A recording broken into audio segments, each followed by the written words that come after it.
ভাই, চা খাবি? চা তো খাওয়াই যেতে পারে। আচ্ছা ভাই, 5 টাকার চা হয়? না, এখন আর 5 টাকায় চা হয় না, এখন 10 টাকা লাগে। তাহলে 5 টাকা তুই দে। মানে? কেন? কারণ আমি তোকে বন্ধুর মতো দেখি। বন্ধুদের কি একা টাকা খরচ করতে দেওয়া যায়? না না, তা তো দেওয়া যায় না। তাহলে 5 টাকা খরচ করে তোর কি চা খাবার ইচ্ছা আছে?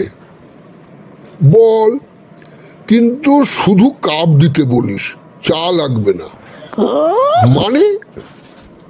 মানে হলো, আমি আগে চায়ের কাপটা হাতে নিয়ে ভাববো, যদি মনে হয় খাওয়া দরকার তাহলে তখন চা দিতে বলবি। না, তুই আগে ভেবে ঠিক কর তোর চা খাওয়ার দরকার কিনা, তারপর আমি চায়ের অর্ডার দেব। তাহলে তুই চা দিতে বল, কিন্তু চায়ের মধ্যে যেন চা না দেয়। মানে? বলবি শুধু গরম জল আর চিনি দিতে, কারণ আজ আমি ডায়েটিং করছি। হ্যাঁ, শুধু গরম জল আর চিনি? তুই চিনিটাও দিতে বারণ কর। চিনিও বাদ? কেন, তুই ডায়াবেটিক নাকি? আরে না না, আমি হলাম সুইট মানুষ, আমার জীবনে আগে থেকেই অনেক মিষ্টতা আছে।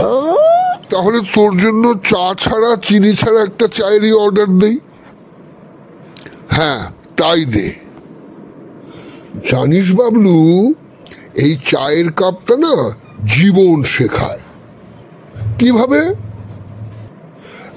যদি বেশি চিনি দিস তাহলে বেশি মিষ্টি হয়, বেশি গরম হলে মুখ পুড়ে যায়, আর বেশি নাড়ালে উপচে পড়ে। তাহলে এর থেকে আমরা কি শিখলাম? আমরা শিখলাম জীবনে ব্যালেন্স করতে হয়, নইলে চাও মাটি, জীবনও মাটি।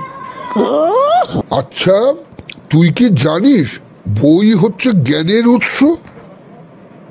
হ্যাঁ, তাই তো। তাহলে পরীক্ষার হলে বই নিয়ে বসলে শিক্ষকেরা এত রাগ করে কেন? সেটা আমি এখনো বুঝে উঠতে পারিনি। আচ্ছা, তুই এখন কি ভাবছিস?